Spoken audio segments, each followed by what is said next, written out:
And I will just say it without a hint of hyperbole, flabbers were gasted.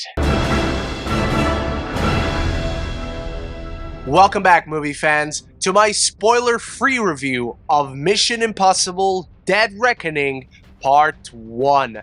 Easily one of my most anticipated films of the entire year from one of my favorite franchises, and coming off of the high of Top Gun Maverick, which unexpectedly became my #1 film of 2022. So Tom Cruise, Christopher McQuarrie, and this little heart of mine have a lot riding on this movie. Where confronted by a mysterious and all-powerful enemy, Ethan Hunt and his IMF team embark on their most dangerous mission yet. To track down a terrifying new weapon that threatens all of humanity before it falls into the wrong hands. With control of the future, the fate of the world at stake, and dark forces from Ethan's past closing in, a deadly race around the globe begins. And I'll just cut it right to the chase. Christopher McQuarrie and Tom Cruise are just in their element when working together, crafting these movies not only as a whole, but each individual set piece and how it moves from one to the next. This entire film feels intricately designed, where as you watch the magnificent set pieces in this film, you just want to be there for the conversations behind the scenes.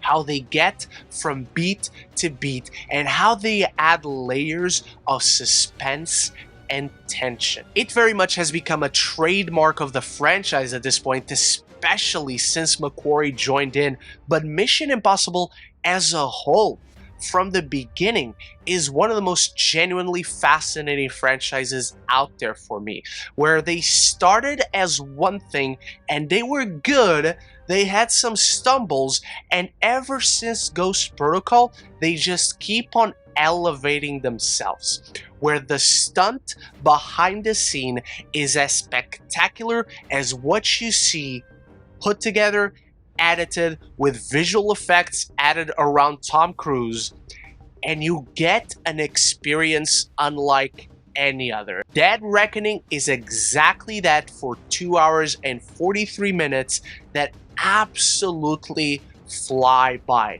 Opening with an exhilarating action set piece, diving into the spy craft that is the genesis of the franchise, and just keeps outdoing himself, and it just keeps outdoing itself from beginning to end, where it intercuts between adrenaline-fueled, action-packed car chases or shootouts, and tension-filled, intrigue-filled moments of characters figuring it out what is happening.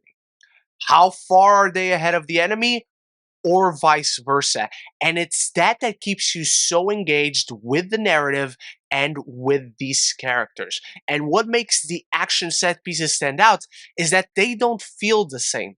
They're not in the same locations, they don't have the exact same beats, they always maneuver different characters around, and so it just works. And you remember every single one of them. I genuinely adore the level of intricacy and detail McQuarrie brings to everything about this franchise, from the spycraft to the masks and the gadgets and everything revolving deception and close-up magic to the action set pieces. Not only does it look absolutely gorgeous when even the most ridiculous thing have these flawless physics to it and the logic to how it all works. The sound in this film is insane. It is perhaps the best sound work I have heard all year long so far. It is intense, it is brutal, you feel like it's in your face. And when it comes to a certain train sequence, the theater I was in was shaking. And it was fantastic to be there witnessing it in that sense. So go to the biggest screen you can find, IMAX, Dolby, just consume this film as it was meant to be seen in the biggest screen and feast your eyes, feast your ears, feast all your senses. And you just gotta love what Tom Cruise does for his audience with these movies. Him teaming up with McQuarrie has been lightning in a bottle for this franchise at this point 4 times. And once more, he's fantastic as Ethan Hunt. I love that as these movies progress, there are more things he has to take into account that he hasn't considered before. Things that seem obvious, but because he's so devoted to the job, to accomplishing the mission, there is so much that he hasn't considered before, and how the film puts that into his perspective makes it so compelling. It makes it compelling for us to watch Ethan Hunt attempting to outmaneuver an enemy that just can't seem to be outmaneuvered. And I welcome the intensity Tom Cruise brings into this role. A very humanizing intensity that is different from the Mavericks and the Stacy Jacks, and not even the same intensity as a Les Grossman. First, take a big step back and literally fuck your own face!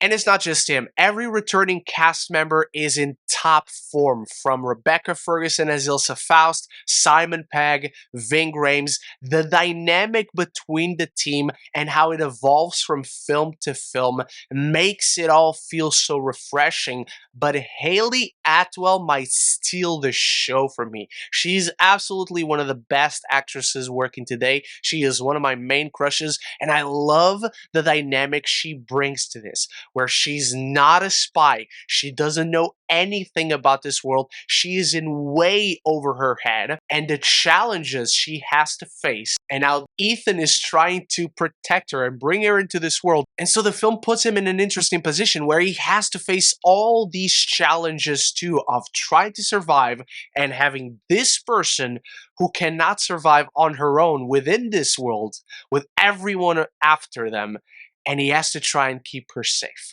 There's something refreshing about that, from a car chase throughout the streets of Italy to bringing her into the spy world where she has to risk it all as he once did.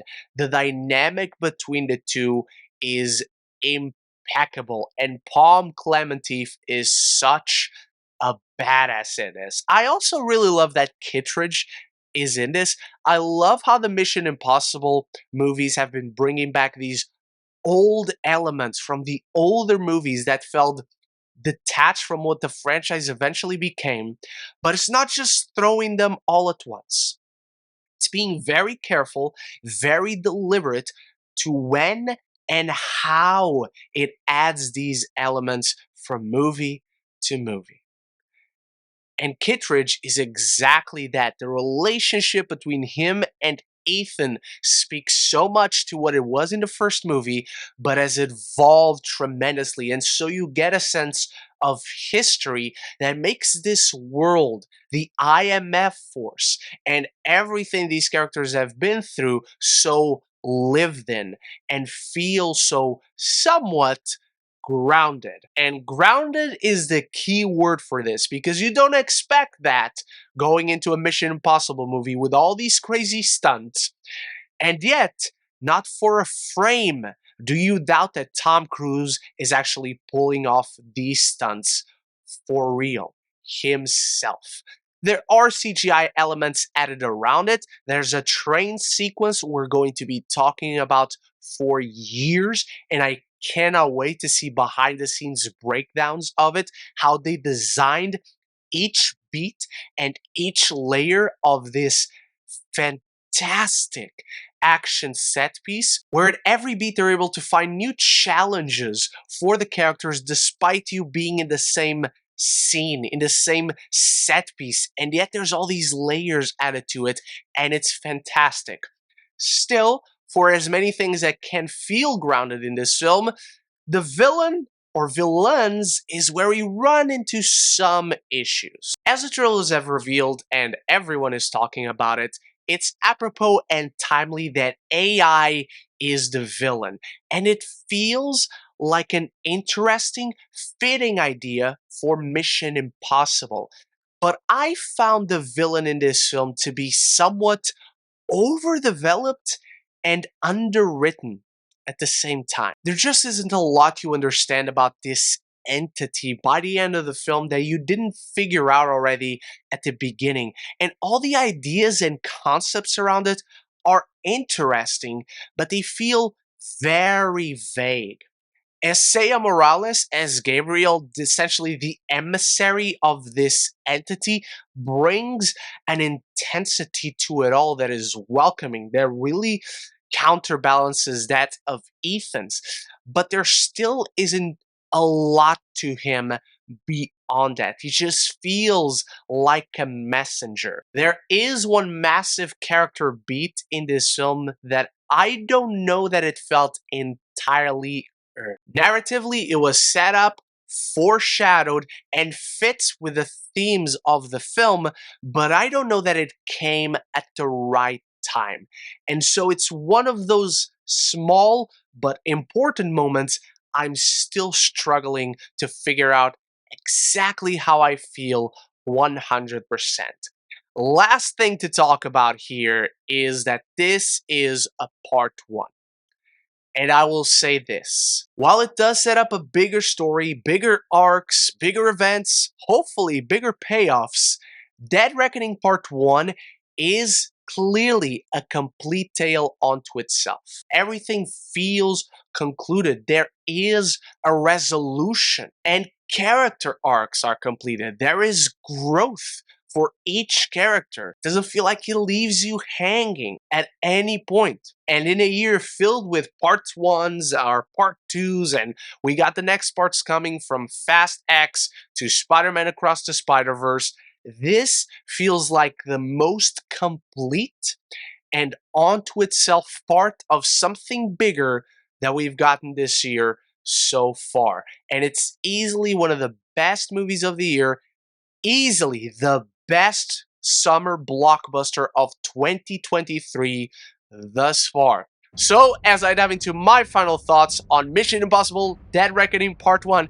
it's time for you to start the conversation in the comments below by telling me your favorite Mission Impossible movie, how excited are you for Dead Reckoning Part 1, and what is your favorite stunt in the entire franchise thus far. Anything and everything down there. And if you're enjoying this review, I've reviewed all the other Mission Impossible movies before, or if you just want to talk more movies and TV, this is the place to be. Consider clicking that subscribe button and you won't miss any future conversations on your favorite movies and TV. Mission Impossible Dead Reckoning Part 1 is a stunning spectacle of tension, intrigue, thrills, and iconic action set pieces. With its massive, bigger than ever before scope, McQuarrie and Cruise play into the franchise's beloved strengths and keep refreshingly reinventing them. I'm giving Mission Impossible Dead Reckoning Part 1 an A. Thank you so much for watching. Remember to share your favorite stunt in the Mission Impossible franchise in the comments down there. And big shout out to my channel members for always supporting the channel.